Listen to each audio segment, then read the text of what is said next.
नमस्कार, रीवा दर्शन में आपका स्वागत है। मैं हूं उपेंद्र द्विवेदी। आइए जानते हैं क्या है आज की प्रमुख खबरें।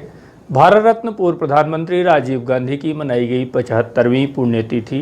कांग्रेसी नेताओं ने रीवा में उन्हें दी श्रद्धांजलि। सुपर स्पेशलिटी हॉस्पिटल के लिए बड़ी सौगात, पहली बार रीवा में किया गया एंजियोप्लास्टी। गुरुवार को फिर से कोरोना संक्रमित मरीजों की संख्या में हुआ तेजी से विस्फोट, पाए गए बड़ी संख्या में मरीज।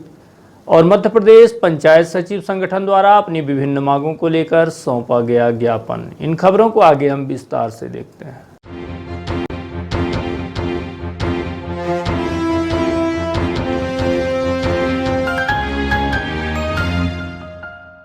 राजीव गांधी की मनाई गई 75वीं पुण्यतिथि। कांग्रेसियों ने जगह जगह उनको याद करते हुए दी श्रद्धांजलि। पूर्व प्रधानमंत्री राजीव गांधी की 20 अगस्त को जयंती मनाई गई। इस मौके पर देश के कोने कोने में राजीव गांधी को याद किया गया तथा उन्हें श्रद्धांजलि। भारत के पूर्व प्रधानमंत्री राजीव गांधी की जयंती पर प्रधानमंत्री नरेंद्र मोदी समेत कांग्रेस के पूर्व राष्ट्रीय अध्यक्ष व उनके बेटे राहुल गांधी ने उन्हें याद करते हुए श्रद्धा सुमन अर्पित किया है। भारत देश के लाडले प्रधानमंत्री में शुमार स्वर्गीय राजीव गांधी की 75वीं जयंती अवसर पर देश सहित रीवा में भी उन्हें याद किया गया। राजीव गांधी जी की जयंती मनाने रीवा में कांग्रेसी नेता अलग अलग ग्रुप में एकत्रित हुए और अपने अपने अंदाज में सबने उन्हें याद करते हुए उनकी प्रतिमा पर माल्यार्पण करते हुए श्रद्धांजलि दी है। इसी कड़ी में सबसे प्रथम कांग्रेस के युवा नेता व पूर्व सांसद प्रत्याशी सिद्धार्थ तिवारी राज अपने कई सहयोगियों के साथ सिरमौर चौक स्थित राजीव गांधी की प्रतिमा के समक्ष पहुंचकर उन्हें याद करते हुए श्रद्धांजलि अर्पित किया है। इस अवसर पर कांग्रेस नेता गोविंद शुक्ला, प्रदीप सोगौरा, सज्जन पटेल, ब्रिजभूषण शुक्ला, स्वतंत्र शर्मा, धनेन्द्र सिंह बघेल, वसीम राजा, लियाकत अली खान, नजमा बेगम, सूफिया बेगम, अनामिका दुबे, अकरम खान समेत कई कांग्रेसी नेता उपस्थित रहे। इसके बाद कांग्रेस कमेटी के शहर अध्यक्ष गुरमीत सिंह मंगू व ग्रामीण अध्यक्ष त्रियुगी नारायण शुक्ल भगत के नेतृत्व में भी सिरमौर चौक स्थित भारत के पूर्व प्रधानमंत्री राजीव गांधी की प्रतिमा पर माल्यार्पण कर उन्हें याद किया गया। वहीं इस अवसर पर कांग्रेसी नेताओं ने संकल्प लिया कि इस महामारी से लोगों को बचाने घर घर पहुंचकर मास्क वितरित किए जाएंगे। इस दौरान राजीव गांधी को याद करते हुए कांग्रेस नेता गुरमीत सिंह मंगू ने कहा कि कंप्यूटर व मोबाइल क्रांति जो हम 21वीं सदी में देख रहे हैं वह राजीव गांधी की ही देन है। इसके अलावा लोकतंत्र में 18 वर्ष की उम्र पर मत देने का अधिकार भी उन्हीं के द्वारा प्राप्त हुआ है। वहीं इस दौरान इनके साथ भगत शुक्ला समेत गिरीश सिंह, प्रदेश महासचिव डॉक्टर मुजीब खान, लखनलाल खंडेलवाल, शिव प्रसाद प्रधान समेत कई वरिष्ठ कांग्रेसी नेता मौजूद रहे। हम लोगों ने संकल्प लिया है कि एक एक घर में मास्क पहुंचाने का हम प्रयास करेंगे। आम जनमानस से निवेदन करेंगे कि सोशल डिस्टेंसिंग का पालन करें और हम सबका यह प्रयास होगा कि जन जागरूकता के अभियान के माध्यम से राजीव जी के सपनों को का भारत आज हम सब जो खड़े हैं 21वीं सदी के भारत में वो आदरणीय राजीव गांधी जी की देन थी। आज मोबाइल की क्रांति, कंप्यूटर की क्रांति वो आदरणीय राजीव गांधी जी की देन थी। आज ये नौजवान जो 18 वर्ष का वोट डालने का अधिकार मिला वो राजीव गांधी जी की देन थी। राजीव गांधी जी ने देश के युवाओं के लिए, अपने देश के लिए प्राण त्याग का बलिदान किया है। हम उनके बलिदानों को खाली नहीं जाने देंगे। हम लोग तो आज ये संकल्प लिए हैं कि जो हमारे स्वर्गीय पूर्व प्रधानमंत्री राजीव गांधी जी की मंशा थी, पंचायती राज के लिए कंप्यूटर क्रांति जिनकी लाई है, युवकों के लिए जो उनकी सोच थी उसको आगे बढ़ाएंगे तथा जो ये फर्जी राष्ट्रवाद इस समय चल रहा है, फर्जी रामराज्य चल रहा है, उसको हटाने का प्रयास करेंगे और असली लोकतंत्र जो है उसे बहाल करने का प्रयास करेंगे जनता जनार्दन। इन सबसे अलग कांग्रेस नेता विवेक तिवारी बावला ने अपने निज निवास अमहिया पर ही भारत रत्न राजीव गांधी को उनकी जयंती पर याद किया गया। उनके साथ इस दौरान पूर्व जिलाध्यक्ष शहीद मिस्त्री, रामकीर्ति शर्मा, पिंटू चौबे, मनोज अग्रवाल समेत कई कांग्रेसी नेता उपस्थित रहे। 76वीं जयंती के अवसर पर मैं एक बार पुनः शत नमन करता हूं और ये कहना चाहता हूं, खास तौर से नौजवानों के, किसानों के लिए उन्होंने जो पंचायती राज लेकर आए और नौजवानों के लिए कंप्यूटर का युग लेकर आए, आधुनिक भारत के वो निर्माणकर्ता जो हैं वो राजीव गांधी जी थे। इसलिए मैं सिर्फ इतना ही कहना चाहता हूँ कि जो आज ये आधुनिक भारत है वो राजीव गांधी के द्वारा दिया गया भारत है और नौजवानों का भारत है, और वो भी राजीव गांधी जी के द्वारा दिया गया है, और वो हमारे दिलों में सदैव जीवित रहेंगे, नौजवानों के दिलों में और हर इंसान के दिलों में सदैव जीवित रहेंगे और हमारे बीच में रहेंगे। ऐसी मेरी कल्पना है, ऐसी मेरी आशा है। युवाओं को मैं यही कहना चाहता हूं कि जिस तरीके से हमारे सबसे युवा प्रधानमंत्री जब राजीव गांधी हो सकते हैं, तो हमारे नौजवान साथी यदि चाहें तो उन्हीं के जैसा कार्य कर कर, अच्छे से अच्छा कार्य कर कर, उनके मार्गदर्शन, उनके पथ पर चलकर आगे की ओर बढ़ सकते हैं और बहुत अच्छे से अच्छा कार्य कर सकते हैं कि जो हमारे देश के हित में होगा। सुपर स्पेशलिटी में पहली बार किया गया एंजियोप्लास्टी जो रीवा के लिए बड़ी उपलब्धि है। अब इस सुविधा के शुरू हो जाने के बाद बिंद के मरीजों को बाहर जाने से छुटकारा मिलेगा।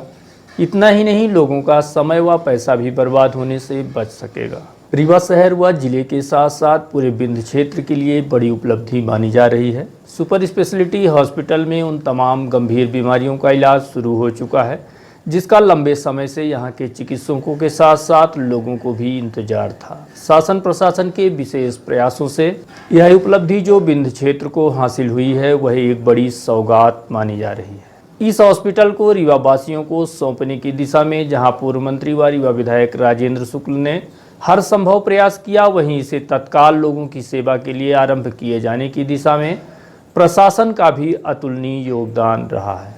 इसी बात का परिणाम है कि रीवा के सुपर स्पेशलिटी हॉस्पिटल में जहां पेसमेकर लगाकर बड़ी उपलब्धि हासिल की गई, वहीं उसके तत्काल बाद ही एंजियोग्राफी समेत एंजियोप्लास्टी की भी सुविधा उपलब्ध हो चुकी है, जो रीवा में पहली बार हुआ है। इसका पहला लाभ लंबे समय से बीमारी लेकर घूम रहे गुढ़ निवासी महेश प्रसाद साकेत को मिला है, जो 2009 से हार्ट की बीमारी से जूझ रहे थे और अब रीवा में इनको स्टेंट लगाकर इनका 90% से अधिक ब्लॉकेज पूरी तरह से ठीक कर लिया गया है। इस संबंध में हमारी बात मरीज से हुई तो उन्होंने बताया कि वह बरसों से इस बीमारी को लेकर बाहर तक घूम आए, लेकिन पैसे न होने की वजह से इनका इलाज नहीं हो सका। लेकिन रीवा के सुपर स्पेशलिटी हॉस्पिटल में प्रधानमंत्री आयुष्मान योजना के तहत इनका पूरी तरह से निःशुल्क इलाज हो गया, जिसमें एंजियोग्राफी से लेकर एंजियोप्लास्टी के माध्यम से स्टेंट लगाने का काम शामिल है। ये 2009 में हमको हार्ट आया था, तब से गोली दवाई खाते रह गए। फिर वो डॉक्टर साहब से बोले चलो एंजियोग्राफी प्लास्टिक कर दो।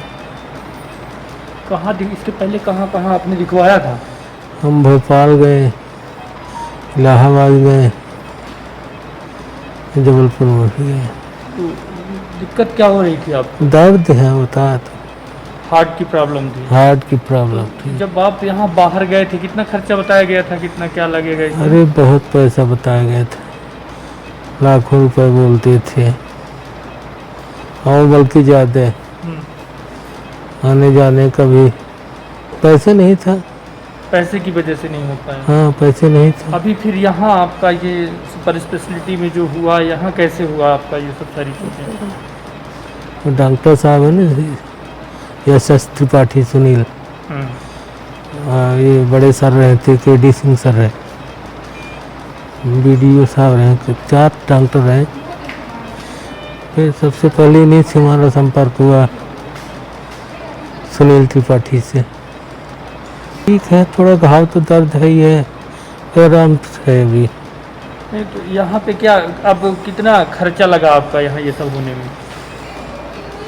हमारे जेब को नहीं लगा। कुछ नहीं लगा, सब फ्री में हो गया? हाँ, नहीं लगा हमारी जेब को।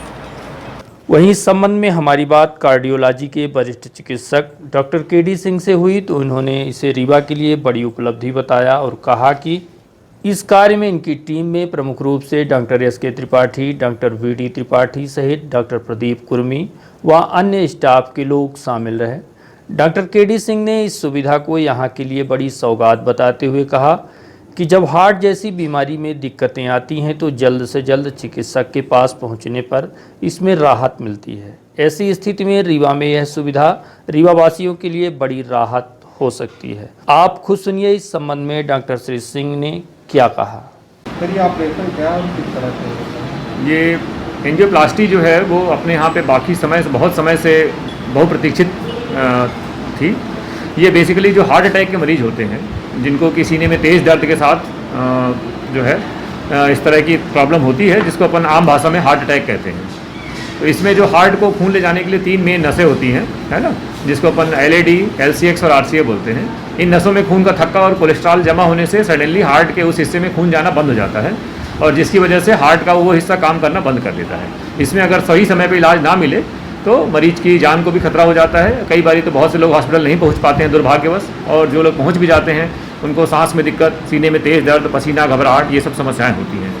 इसमें सबसे बड़ा क्या है कि समय का महत्व होता है कि सीने में दर्द होने के बाद कितनी जल्दी अपन हॉस्पिटल या इस तरह की जगह पहुँच जाते हैं जहाँ पर कि एंजियोग्राफी और एंजियोप्लास्टी की सुविधा है। अब अपने यहाँ पर क्या था कि अभी तक ये सुविधा उपलब्ध नहीं थी कि एंजियोग्राफी करके जो है नाड़ियों की जांच करी जाए कि उसमें किस नस में कितने % ब्लॉक है, और जो ब्लॉक निकलती थी तो उसको खोलने के लिए एंजियोप्लास्टी की आवश्यकता होती थी।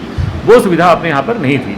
अब इसमें अपने पास केवल अपन दवाइयों से इलाज करते थे। अब दवाइयों से क्या होता है कि 100 में से 50% लोगों को तो आराम मिल जाता है, लेकिन 50% लोगों में दवाइयों से फ़ायदा नहीं होता है और उनकी जान बचाना मुश्किल पड़ जाता है। और जो दुनिया में आज की तारीख में सबसे बेहतर चीज़ है कि जैसे ही पेशेंट को हार्ट अटैक होता है, सीने में दर्द होता है, जितनी जल्दी उसकी एंजियोग्राफी करके नस खोल दें, आगे के लिए उसका हार्ट भी मजबूत रहता है और जीवन के लिए रिस्क भी सबसे कम हो जाता है। तो ये सुविधा अपने यहाँ नियरेस्ट पेशेंट को भागना पड़ता था, नागपुर, भोपाल, इंदौर, वहाँ तक मरीज अपना पहुँच ही नहीं पाता था, और दुर्भाग्यवश बेचारे कई रास्ते में ख़त्म हो जाते थे। पहुँचते पहुँचते उनका हार्ट इतना कमज़ोर हो जाता था कि एंजियोप्लास्टी करने के बाद भी उनको लाभ नहीं मिलता था, क्योंकि अगर 12 घंटे से ज़्यादा हार्ट की नस, 6 घंटे से ज़्यादा अगर वो नस बंद रह गई, इवन अगर मरीज जीवित भी बच जाता था तो हार्ट की नस खोलने के बाद भी वो हार्ट का हिस्सा रिवाइव नहीं होता है। इसलिए इसमें जो है वो गोल्डन पीरियड कहते हैं 3 घंटे का। अगर मरीज 1 से 3 घंटे के अंदर आ जाए, एंजियोप्लास्टी कर दीजिए, आप उसको 1 महीने बाद बता नहीं पाएंगे कि हार्ट अटैक भी हुआ था, इतनी अच्छी रिकवरी हो जाती है। तो इसलिए ये एक बहुत बड़ी सौगात है अपने क्षेत्र के लिए कि भाई अब अपने पेशेंट जो भी हार्ट अटैक के होते हैं, क्योंकि एक आम समस्या है ना, भगवान न करे कि किसी को इसकी ज़रूरत पड़े, लेकिन होती ही है ये। और होने के बाद अब अपने को कम से कम अपने शहर में है तो आधे घंटे 1 घंटे के अंदर मरीज हमारे पास पहुंच जाता है, और उसकी टाइमली अगर एंजियोप्लास्टी हो जाती है तो आप मान के चलिए कि 100 में से 99 लोग को अपन बचा सकते हैं इसमें से। और इस तरह से ये एक तो बहुत महंगा ऑपरेशन था प्राइवेट में, क्योंकि एंजियोग्राफी करने में तकरीबन 10 से 15 हज़ार रुपये प्राइवेट हॉस्पिटल्स में लगते हैं, और एंजियोप्लास्टी करने के जो चार्ज हैं वो तकरीबन 1.5 से लेकर के 3 लाख रुपए तक है अलग अलग हॉस्पिटल्स के चार्जेज। इवन एस्कॉर्ट्स और मेदांता में तो 4 लाख रुपए तक का खर्च आता है सिंगल स्टेंट के साथ में। अपने यहाँ पर चूंकि अब इस समय आयुष्मान योजना आरंभ है, तो आयुष्मानधारी जो मरीज हैं उनका फ्री ऑफ कॉस्ट, बिना किसी उसके, और ये वो गरीब मरीज हैं बेचारे जो कि किसी दूसरे शहर नहीं जा सकते हैं और वहाँ पहुँचने के बाद भी उस तरह के खर्च को अफोर्ड नहीं कर सकते हैं। फॉर एग्जाम्पल, जैसे अपन ने कल ही जो है दोपहर में महेश प्रसाद साकेत, जो कि गुड़ के निवासी हैं, 50 साल के, इनको 2009 में हार्ट अटैक हुआ था। उसके बाद से दवाइयों पर किसी तरह चल रहे थे। पिछले 2 दिनों से इनको काफ़ी तेज सीने में दर्द हो रहा था, और दर्द के साथ इनको संजय गांधी में ICU में भर्ती किया गया। वहाँ पर दवाइयों से कोशिश की गई, पर दवाइयों से कोई लाभ नहीं मिल रहा था। हमने पता किया, हमें संपर्क किया वहाँ के मेडिसिन विभाग के लोगों ने, तो पता किया कि भाई उसमें जो है आयुष्मान कार्ड के हितग्राही हैं। तो हमने किसी तरह से सारी व्यवस्थाएं करके और फिर इनका बहुत ही सक्सेसफुल इनकी एंजियोग्राफी करी। एंजियोग्राफी में इनकी बाएं तरफ की एक सबसे मेन नस होती है LAD, उसमें एक काफ़ी लंबा लीजन था जो कि 90% वो नस बंद थी। तो उसको हमने फिर वायर करके, बलून करके और उसमें स्टेंट कर दिया, जिसको अपन एंजियोप्लास्टी कहते हैं, और उससे उनका रिजल्ट बहुत ही अच्छा शानदार रिजल्ट रहा। और ऑपरेशन के तुरंत बाद उनको टेबल पर ही मरीज को आराम मिल गया, और अभी वो पूरी तरह से स्वस्थ हैं, और कल उनकी छुट्टी भी कर दी जाएगी। एंड भगवान ने चाहा तो वो अपनी नॉर्मल ज़िंदगी जिएंगे, सारे काम कर पाएंगे। तो इसकी सबसे बड़ी खासियत यही है। और वो एंजियोप्लास्टी 2 जगह से होती है, एक तो पैर से करते हैं, एक हाथ से करते हैं। अभी लेटेस्ट समय में अपन हाथ से करते हैं, तो इनकी भी एंजियोप्लास्टी जो है अपन ने हाथ से करी है, जिसको रेडियल के कहते हैं। और ऐसे में मरीज क्या है कि दूसरे दिन से चलने फिरने लगता है, और 2 दिन बाद से अपने सारे काम काज कर सकता है, और उसको पता भी नहीं चलता कि हार्ट अटैक हुआ था। तो इस तरह से हमारे क्षेत्र के लिए एक बहुत बड़ी सौगात है, और इमरजेंसी में आने वाले समय में हम बहुत से लोगों को जीवन को बचा सकेंगे, और टाइमली और समय पे और बहुत सस्ते में, और कई लोगों जिनके पास आयुष्मान कार्ड है फ्री में उनका इलाज कर सकेंगे। सर, स्टेंट जो आप लोग डालते हैं उसका मेन रोल क्या होता है? स्टेंट जो होता है वो एक स्प्रिंग की तरह की जाली होती है, जिसको नॉर्मली क्या होता है कि जो हार्ट अटैक होता है वो नस जो है 90% बंद हो गई है। अब अगर उस नस को अपन जो है बलून से खोलते हैं, नॉर्मली जब उसको फैलाते हैं तो इलास्टिक आर्टरी है वो दोबारा वापस रिकॉइल हो जाती है। तो अगर आप उसके अंदर मेटालिक स्टेंट नहीं डालेंगे तो वो दोबारा सिकुड़ जाती है। तो स्टेंट डाल देते हैं तो स्टेंट उसको जो है पूरे टाइम फैलाए रखता है। उससे ये फायदा होता है कि भाई जो आर्टरी जो उसका नॉर्मल जो पूरा शेप है वो पूरा शेप ले लेती है ना। ये उसका सबसे बड़ा फायदा होता है। बिना स्टेंट के अगर आप केवल बलून से उसको डायलेट करके आ जाएंगे तो तुरंत मरीज को फिर से उसमें ब्लॉकेज शुरू हो जाती है। तो स्टेंटिंग कर देने से ये चीज़ जो होती है हमेशा के लिए कवर हो जाती है। जैसे मैं आपको फॉर एग्जांपल मैं आपको दिखा सकता हूँ कि कुछ एक आधा एंजियोप्लास्टी के जैसे जो केसेस होते हैं उसमें अपन स्टेंट डालते हैं। जैसे है ना। फॉर एग्जांपल मैं आपको एक दिखा देता हूँ तो मेरे ख्याल से समझने में आसानी होगी हमारे लोगों को, दर्शकों को। ये जैसे फॉर एग्जांपल देखिए, ये राइट साइड की एक नस है जो कि, है ना, राइट साइड की ये नस है जो कि ये बंद थी, ठीक है।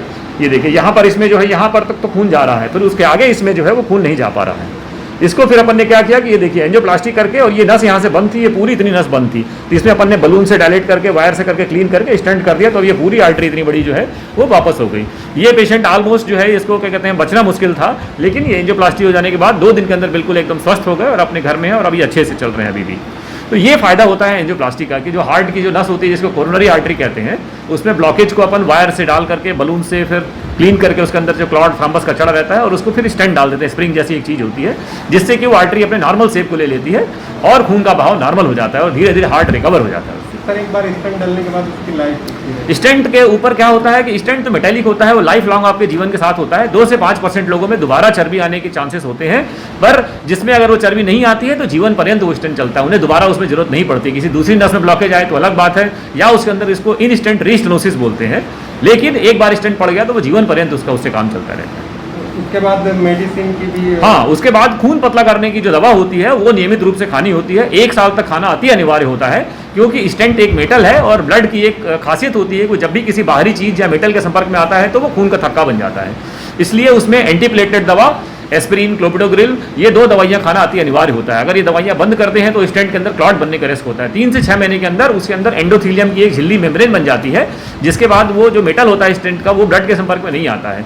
उसके बाद अगर बंद भी करते हैं थोड़ा बहुत, वैसे खाएं तो अच्छा है, क्योंकि जिसको एक बार टेंडेंसी होती है दोबारा भी होने के चांस होते हैं।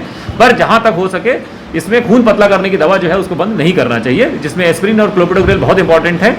और आजकल थोड़ी दवाइयाँ हैं वो थोड़ा महंगी है, पर पुअर पेशेंट्स के लिए एस्पिरिन, क्लोपिडोग्रिल जो कि हमारे हॉस्पिटल में उपलब्ध है, और कोलेस्ट्रॉल की दवा, ये सिर्फ ये तीनों का कॉम्बिनेशन आता है एक सिंगल टैबलेट में। वो एक गोली खाते रहेंगे तो उन्हें कोई समस्या नहीं आती। सर कितने घंटे का ऑपरेशन होता है? इसमें करने में केस टू केस डिपेंड करता है। जैसे अभी कल वाला ही केस था तो उसको हमने 45 मिनट में कंप्लीट कर दिया। अमूमन डिपेंड करता है कि किस तरह का आर्टरी है, उसमें कितने बेंड है, टार्चुस है, कितना क्लॉट है, थ्रम्बस है, उसमें 20 मिनट से लेकर के 2 घंटे तक लग सकते हैं। और इसमें पेशेंट को बेहोश करने की आवश्यकता नहीं होती है। पेशेंट पूरी तरह से देखता रहता है, बात करता रहता है हमसे टेबल पर, उसे हम दिखाते भी रहते हैं कि आपकी नस में ब्लॉकेज है, हम इसको खोल रहे हैं, और सिर्फ उसमें मरीज को कोई कष्ट नहीं होता, उसमें ना किसी बेहोशी की जरूरत होती है, ना कुछ भी नहीं होता। सर आप लोगों की टीम कितने हैं? हमारे यहाँ पर जो है अपने पास इस समय 4 कार्डियोलॉजिस्ट हैं। मैं तो इस रीवा मेडिकल कॉलेज में पिछले 10 सालों से हूँ, और उसके बाद अभी 2 साल पहले डॉक्टर वीडी त्रिपाठी ने यहाँ पर ज्वाइन किया, और फिर डॉक्टर सुनील त्रिपाठी और डॉक्टर प्रदीप जो अभी हमारे साथ यहाँ बैठे हुए थे, डॉक्टर प्रदीप पुरी। तो इस समय हमारे पास 4 कार्डियोलॉजिस्ट की टीम है, और all are very good and very competent persons. और मेरे ख्याल से यहाँ रह करके जो हमारी टीम वर्क से यहाँ के लोगों को काफ़ी लाभ होगा, क्योंकि यहाँ पर सभी लोग काफ़ी अनुभवी हैं और उनके अनुभव का लाभ हमारे क्षेत्र के लोगों को मिलेगा। सुपर स्पेशलिटी हॉस्पिटल में पेसमेकर लगाने से लेकर एंजियोग्राफी व एंजियोप्लास्टी की सुविधा को तत्काल शुरू कराने की दिशा में रीवा कमिश्नर राजेश जैन व कलेक्टर इलैया राजा टी का भी प्रयास सराहनीय माना जा रहा है, जिनके प्रयासों से यह सुविधा शीघ्र शुरू हुई है।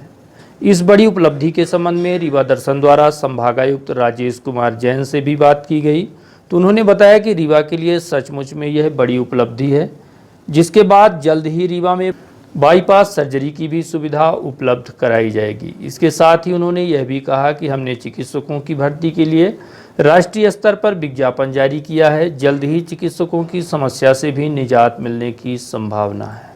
स्पेशलिटी हॉस्पिटल में एंजियोग्राफी और एंजियोप्लास्टी का काम शुरू हो गया है। ये एक मरीज का सफल ऑपरेशन हुआ है, लगातार इसमें आपका प्रयास भी जारी है। इसके बाद और क्या क्या व्यवस्था? हाँ देखिए, सुपर स्पेशलिटी हॉस्पिटल रीवा के निवासियों को और रीवा के आसपास के निवासियों को एक शासन की बहुत बड़ी सौगात है।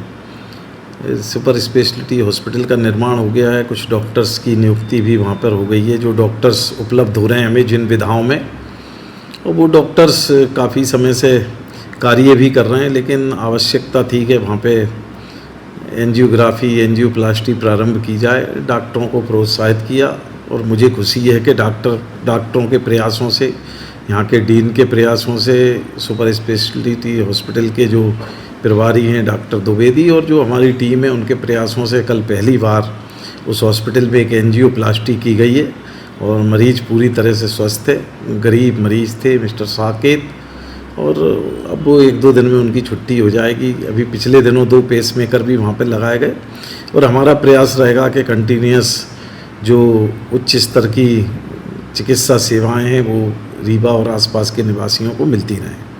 देखिए, अभी हमने डॉक्टरों की भर्ती कर रहे हैं, वहाँ पे हमने विज्ञापन निकाला है। हम चाहेंगे कि और भी डॉक्टर अगर हमें मिल जाते हैं नेफ्रोलॉजी के और इसके कार्डियो थोरेटिक सर्जन मिल जाते हैं तो वहाँ बाईपास सर्जरी भी हम प्रारंभ कर देंगे।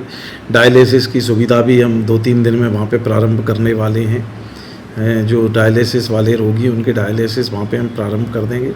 और भी सुविधाएं हम प्रारंभ कर रहे हैं। नर्सों की भर्ती वहाँ पे हो रही है तत्काल। अगले माह तक हमें काफ़ी बड़ी संख्या में नर्सेज और डॉक्टर्स मिल जाएंगे तो निश्चित रूप से हॉस्पिटल सुपर स्पेशलिटी हॉस्पिटल है उसकी सेवाओं में सुधार होगा। एक चीज़ सर देखने में आ रही है, चिकित्सकों की कमी थोड़ा सा देखने को आ रही है। लोग चिकित्सक देखिए, सुपर स्पेशलाइजेशन वाले चिकित्सकों का निश्चित रूप से कमी है। तो हमने सभी जो जहाँ पे ज़्यादा मेडिकल कॉलेज हैं, तमिलनाडु, महाराष्ट्र, कर्नाटक, आंध्र प्रदेश, वहाँ के मेडिकल कॉलेज में संपर्क किया है। ऑल इंडिया लेवल पे विज्ञापन दिया है। अभी अगस्त माह में रिजल्ट आते हैं मेडिकल कॉलेज, अगर वहाँ से हमें सुपर स्पेशलिटी वाले चिकित्सक मिलते हैं तो हम उनकी भर्ती करेंगे। 31 अगस्त उसकी लास्ट डेट है फॉर्म भरने की, उसके बाद हम इंटरव्यू लेके भर्ती करेंगे सर। गुरुवार को फिर बड़ी संख्या में सामने आए कोरोना संक्रमित मरीज। गुरुवार को फिर एक बार कोरोना संक्रमण में तेजी से बढ़ोतरी देखी गई है, जहां मेडिकल कॉलेज के RT-PCR के अलावा रैपिड एंटीजन किट से हुई जांच में तकरीबन 25 मरीज संक्रमित पाए गए हैं। वहीं इसके बाद एक बार फिर से जिले भर में हड़कंप मच गया है।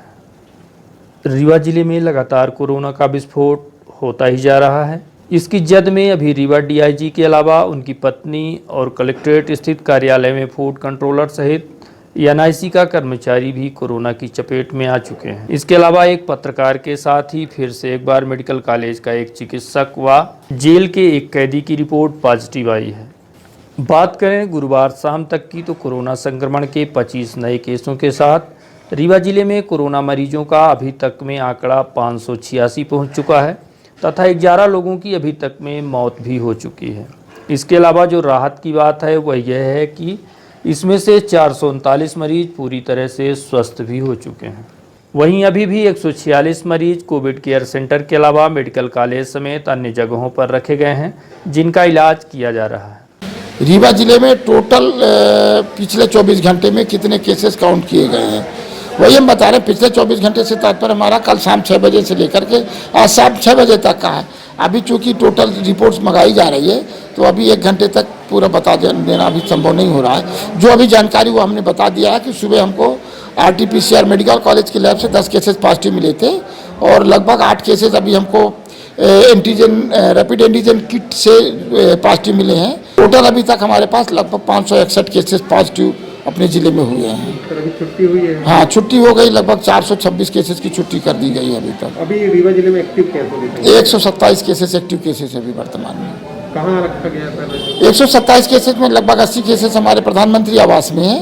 बाकी केसेस मेडिकल कॉलेज में, कुछ होम क्वारंटाइन भी है और कुछ सिंधु धर्मशाला में। इस तरह से मिला के टोटल 127 एक्टिव केसेस हैं जिनका उपचार चल रहा है। सभी की स्थिति सामान्य है। मेडिकल कॉलेज में एक व्यक्ति वेंटिलेटर पर हैं और बाईपैप पे हैं, वेंटिलेटर पे बाईपैप पे हैं। बाकी 2 लोगों को वहाँ पे ऑक्सीजन लगी हुई है।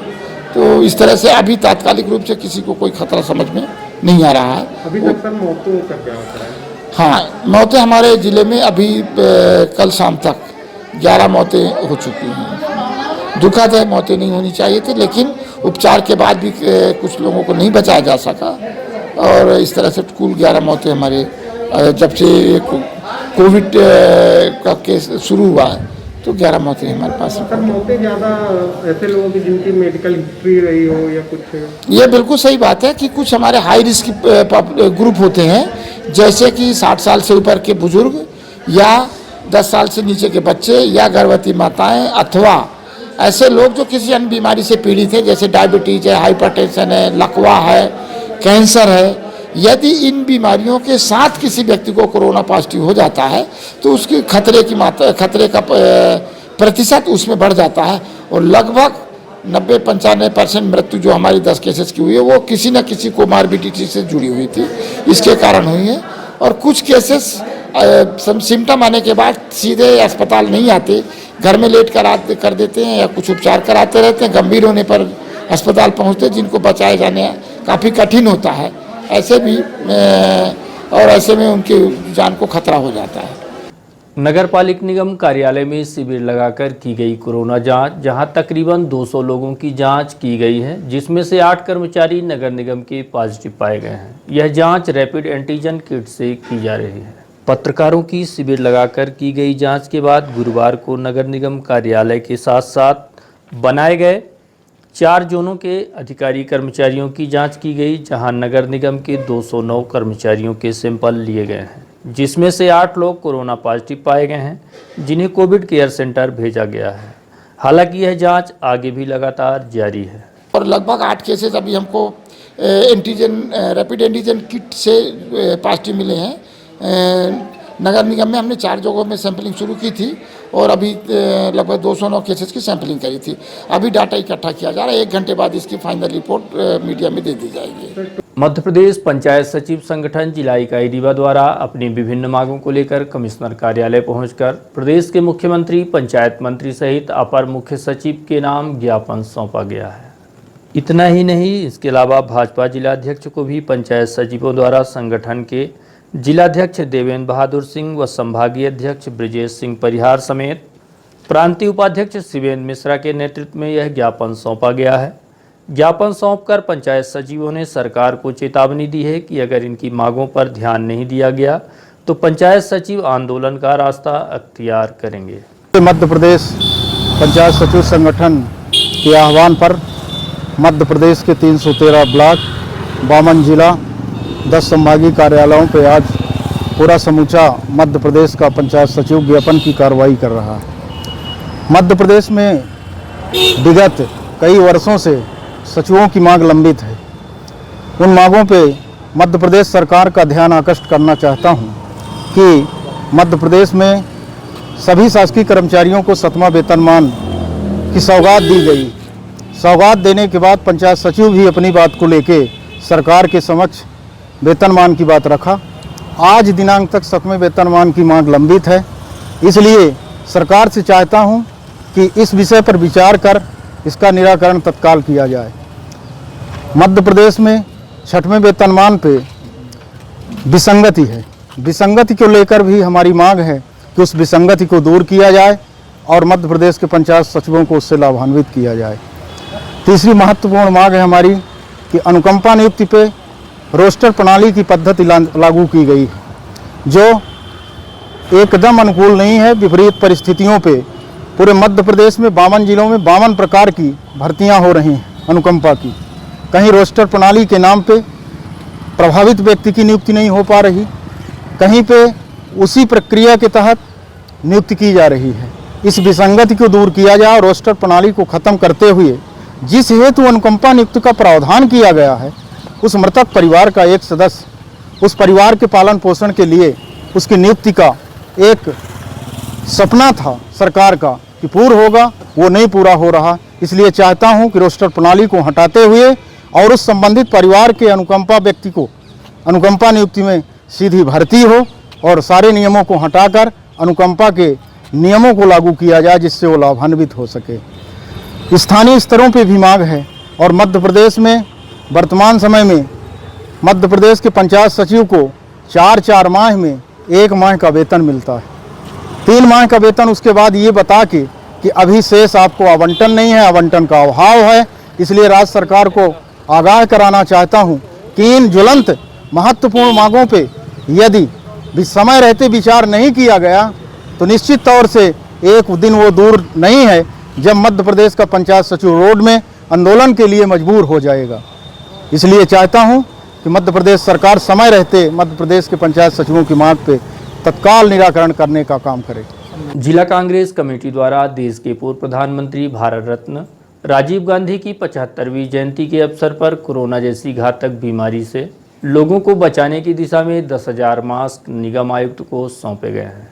राजीव गांधी की जयंती अवसर पर जिला कांग्रेस कमेटी द्वारा रीवा वासियों को विश्वव्यापी महामारी से बचाने की दिशा में 10,000 मास्क नगर निगम आयुक्त को सौंपे गए हैं। जो कि कांग्रेस कमेटी के शहर अध्यक्ष गुरमीत सिंह मंगू व ग्रामीण अध्यक्ष त्रियोगी नारायण शुक्ल भगत के प्रयासों से यह मास्क दिए गए हैं, जिसके संबंध में कांग्रेस नेता प्रकाश तोमर ने जानकारी दी है। भारत रत्न स्वर्गीय राजीव जी के जयंती अवसर पर जिला कांग्रेस कमेटी के अध्यक्ष आदरणीय गुरमीत सिंह मंगू भैया और भगत जी के नेतृत्व में जिला कांग्रेस कमेटी द्वारा रीवा जिले की जनता को कोरोना से बचाने के लिए मास्क माननीय कलेक्टर साहब के निर्देशानुसार नगर निगम आयुक्त को सौंपा गया है। और हम सबसे चाहते हैं, जिला कांग्रेस कमेटी चाहती है कि रीवा सुरक्षित रहे और लोग मास्क का ज़्यादा से ज़्यादा उपयोग करें, ताकि हमारा समाज और जिला स्वस्थ और स्वच्छ सुरक्षित रह सके। और अब चलने से पहले आज की प्रमुख खबरें एक बार फिर। भारत रत्न पूर्व प्रधानमंत्री राजीव गांधी की मनाई गई 75वीं पुण्यतिथि, कांग्रेसी नेताओं ने रीवा में उन्हें दी श्रद्धांजलि। सुपर स्पेशलिटी हॉस्पिटल के लिए बड़ी सौगात, पहली बार रीवा में किया गया एंजियोप्लास्टी। गुरुवार को फिर से कोरोना संक्रमित मरीजों की संख्या में हुआ तेजी से विस्फोट, पाए गए बड़ी संख्या में मरीज। और मध्य प्रदेश पंचायत सचिव संगठन द्वारा अपनी विभिन्न मांगों को लेकर सौंपा गया ज्ञापन। तो ये थी आज की प्रमुख खबरें। देखते रहिए रीवा दर्शन, दीजिए हमें इजाजत, नमस्कार।